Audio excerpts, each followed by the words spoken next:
আসসালামু আলাইকুম, welcome to my channel Tanvir তনু।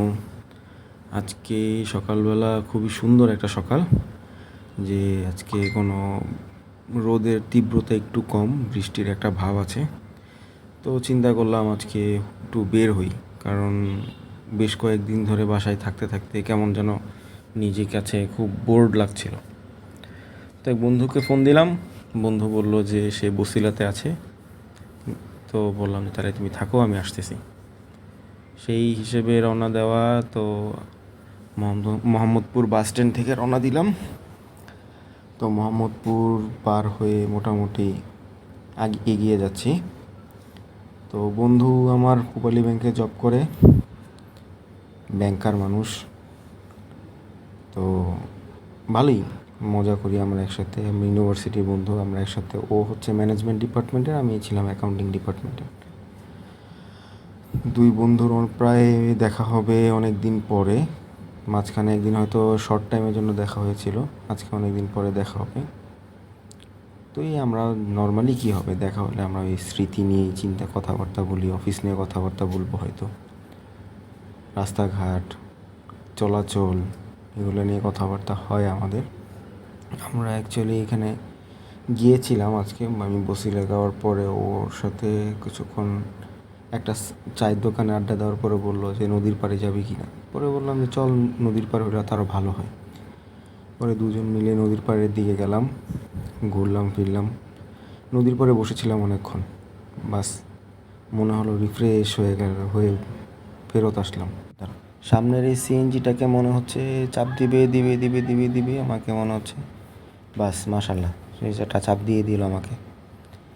মানে তাদের চলাফেরার কোনো স্টাইল নাই, কোনো চিন্তা ভাবনা নাই, একটা ইন্ডিকেটর দিয়ে যে একটু সাইড দিতে হয় সেখানে। এই যে আমার বন্ধু রাকিব, যে ওর সাথে বিদায় নিয়ে চলে আসলাম, বাসার দিকে রওনা দিলাম। তখন বেলা 12:30 বাজে। বৃষ্টির একটা প্রচণ্ড বৃষ্টির ভাব আছে, যে কোনো সময় বৃষ্টি নামতে পারে, তাই মোটামুটি একটু স্পিডেই চালিয়ে আসলাম, একা যেহেতু রাস্তাটাও খালি ছিল। তো আমি চেষ্টা করি মানে আমার বাইকের স্পিড কখনো 60-র উপরে যাতে না ওঠে। খুব রেয়ার কেসে হয়তো আমি 70-র উপরে ওঠাই। নর্মালি 40 থেকে 50-র মধ্যে রাখার চেষ্টা করি, নিজের কন্ট্রোলের মধ্যে রাখার চেষ্টা করি, যাতে মানে নিজের বাইকটাকে নিজের কন্ট্রোলে রাখা যায়। কারণ ওভার স্পিড হলে অনেক সময় দেখা যায় যে কন্ট্রোলে থাকে না, বাইক নিজের কন্ট্রোলে থাকে না, তখন বাইকে হচ্ছে যে কোনো সময় একটা অ্যাক্সিডেন্ট হতে পারে। যেহেতু ম্যারিড পারসন, তো চিন্তা করি বাবা মা আছে, ভাই ভাই আছে, ওয়াইফ আছে, সো মানুষজনকে কষ্ট দেওয়া তো কোনো মানে হয় না। তো একটা অ্যাক্সিডেন্ট মানে হচ্ছে শুধু যে নিজের একটা মানুষ কষ্ট পাবে সে তো তা না, সে হচ্ছে পুরো ফ্যামিলিটাকে নিয়ে ভোগে। তো এই জিনিসগুলা অ্যাভয়েড করার চেষ্টা করি।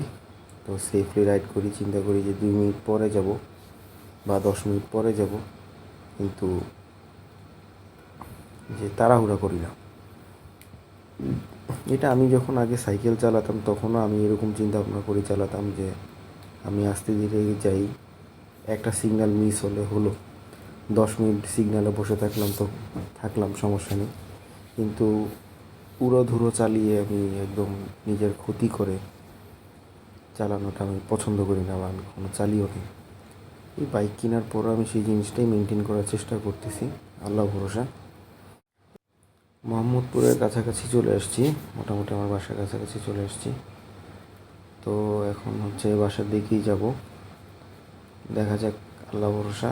তো বিকালবেলাও একটা প্ল্যান আছে, যদি বের হই তখন আবার একটা ভিডিও করার চেষ্টা করব, যেহেতু ঈদের বন্ধ, রাস্তাঘাট মোটামুটি ফাঁকা আছে, হালকা পাতলা ভিডিও করাই যায়। আর সামনে যে বাস মাশাল্লাহ, সে তার ইঞ্জিনের যে অবস্থা, মনে হচ্ছে ইঞ্জিনটা নষ্ট, বা গাড়িগুলো ফিটনেস ঠিক করেনি, রাস্তাঘাটে চলতেছে। যাই হোক, এগুলো দেখার দায়িত্ব আমার না, এগুলো বাংলাদেশ রোড ট্রান্সপোর্ট বিআরটিএ আছে, তারা দেখবে।